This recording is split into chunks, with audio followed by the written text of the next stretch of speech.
Moviesbrief here. The movie begins with a small glowing object in space heading towards Earth. On its way to the planet, it knocks into a satellite and enters the atmosphere. In a New York City apartment, a young boy named Josh Morrison stares through his telescope at the object falling from the sky. The golf ball-sized metal ball flies through Josh's window and lands in his fishbowl. The ball seemingly drains the water, along with the goldfish, as Josh watches in amazement. The movie then fast-forwards to 3 months in the future. A massive fireball makes its way towards the Earth and crashes next to the Statue of Liberty on Liberty Island. When the flames subside, the fireball is revealed to be a man wearing a white suit. He walks awkwardly and takes a ferry back to the city. The man navigates through the city, seemingly amused by humans. While crossing a road, he gets knocked over by a car. The accident twists his foot, but he quickly disappears before the lady driver gets to call an ambulance. In a secluded corner, the man's right ear opens like a gate, and out comes a tiny humanoid alien. The tiny humanoid slides down a rope to the man's legs.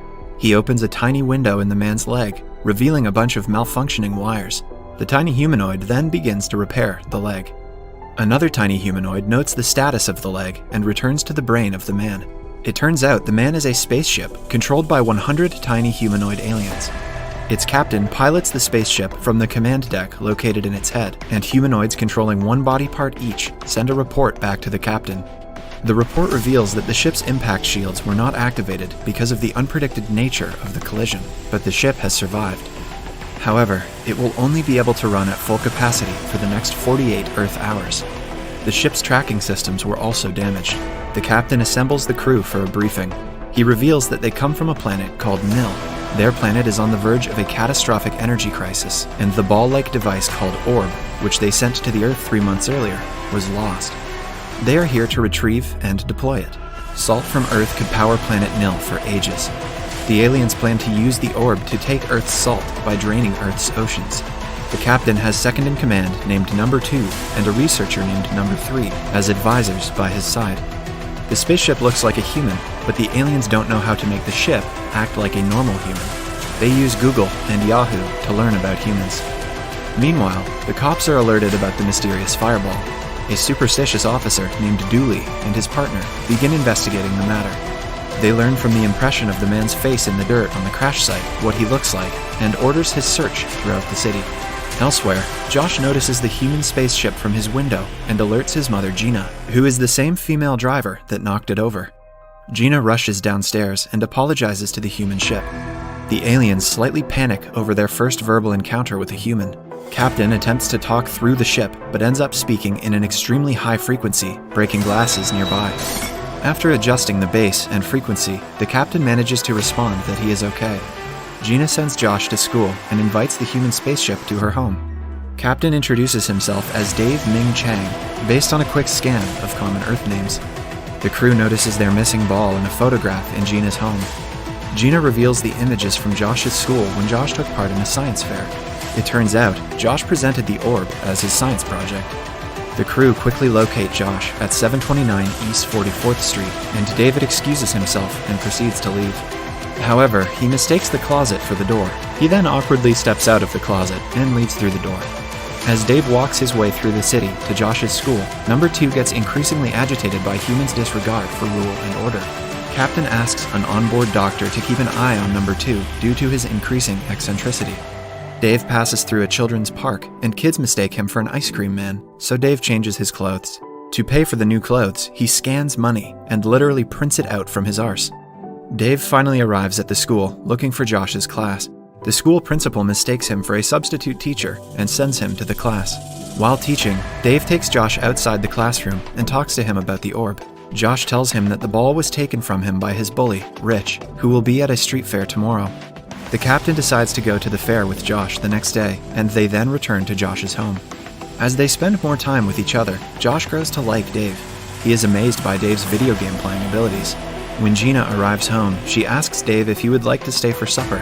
Number 4 reminds the captain that the longer they stay in their presence, the greater the danger of exposure, but the captain decides to stay. After the supper, Dave asks Gina about the painting on the wall. She reveals she drew the painting while she was in love, and it depicts passionate love. Dave is intrigued and confused. He asks, "How do you know when you feel love?" Gina responds that when you feel love, you don't need to ask that question. Dave is still not sure, but excuses himself to leave for the night. Dave decides to spend the night on a homeless man's spot. The homeless man offers Dave his blanket to keep him warm. Dave is pleasantly puzzled by the man's act of kindness. The aliens realize that humans are more advanced than they originally thought. As the ship retires for the night, the doctor reveals that an atypical behavior is spreading throughout the ship. The captain finds number 3 working late into the night.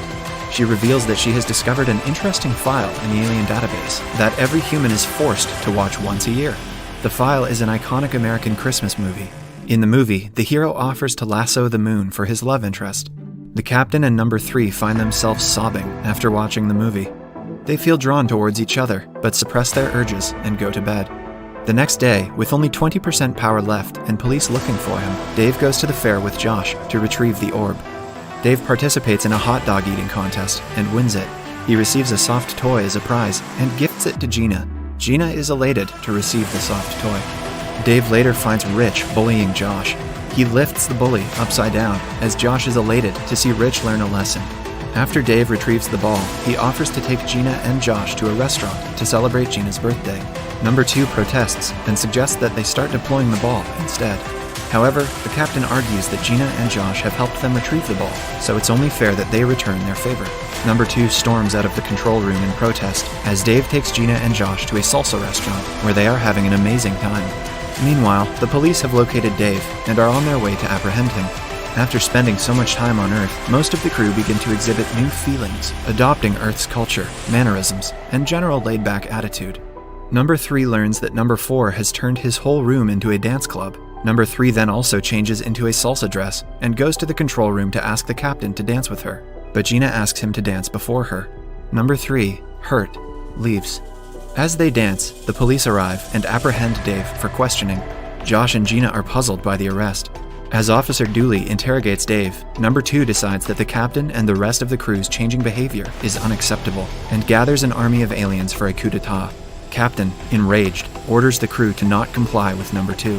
However, realizing they are short on time to rescue their planet Nil, the crew, including number 3, oblige with the new captain. The 2 cops overhear the conversation inside Dave's control room because of an open speaker. Officer Dooley's suspicion of Dave being an alien solidifies, and the 2 cops leave the interrogation room. Number 2 then announces that under his leadership, a new era has begun, and un-Nilian behavior will be punished. Dave, the spaceship, then storms out of the confinement, blasting through the wall. Police officers spray Dave with bullets, but it barely has any impact on him. Seeing the number 2 get out of control, number 17, a young, fun-loving, drunk alien, jumps out of the ship to save himself from his fury. On Dave's way out, number 2 notices Josh and Gina. He berates them for wasting his time with their emotional, pathetic distractions. Finally, he tells Gina that her artwork is pretentious before leaving. Number 2's craziness worries number 3, and she sneaks back into the alien quarters and frees the captain. However, number 2 soon catches up to them and sneezes them out of the spaceship. As the tiny aliens attempt to avoid being trampled on by humans and peed on by dogs, number 3 lets the captain know her displeasure over him choosing to dance with Gina over her. The 2 then use a plastic bag as a hot air balloon to fly towards the spaceship.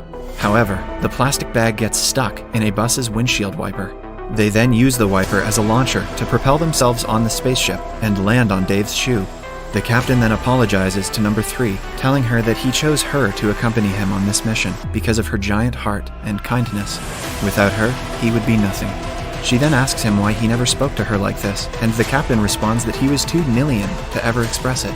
He expresses regret that he should have lassoed the moon for her a long time ago. The duo then makes their way back into the ship. Meanwhile, Dave takes a cab to save his energy to Liberty Island. Josh refuses to believe that it is Dave who is doing these evil things and convinces his mom to follow Dave and help him. Back at the police station, Dooley discovers number 17 in his coffee and interrogates him to find out where Dave is going. At the Liberty Island harbor, as number 2 proceeds to throw the orb into the water to drain the Earth of all its water and salt, Captain overrides his command and stops him. Number 2 is enraged and orders the crew to apprehend the captain, along with number 3. However, the captain tells the rest of the crew that the real captain is in charge again. Wary of number 2's unpredictable and eccentric nature, the crew accept the captain as their leader. Reinstated, he orders number 2 to be stuck in the ship's butt forever. The metal orb, meanwhile, slips out of Dave's hand and rolls into the ocean. The siphoning process starts, and the orb begins to drain the ocean. The captain attempts to retrieve the orb, but is told that they only have enough power left to either retrieve the ball or return home. The captain makes a decision to save the Earth and asks the crew's permission. They all agree, and Dave reroutes all its energy to stop the siphoning process. After retrieving the ball, Dave powers down while Dooley and his partner catch up and point their guns at him. Josh grabs Dooley's taser, which he uses on Dave, recharging him. After Dave gets fully recharged, the captain and number 3 reveal themselves to the police officers, who stand down. The captain says goodbye to Josh and Gina, saying that he now understands love. The captain resolves to find other sources of energy on other planets instead of destroying the Earth. Number 17 is then returned to Dave by Dooley. As Dave proceeds to fly back to his planet, the FBI arrives and traps Dave in a net. While the FBI agents wrestle the body down, Dave's crew evacuates to one of the ship's lifeboat shoes, activates the engines, detaches the shoe, and heads home to Nil, leaving behind both the ship and number 2. While in the lifeboat, the captain asks for number 3's hand in marriage. The movie ends as she accepts and they kiss. Subscribe for more videos like this, turn on notifications, and leave a like to help the channel out.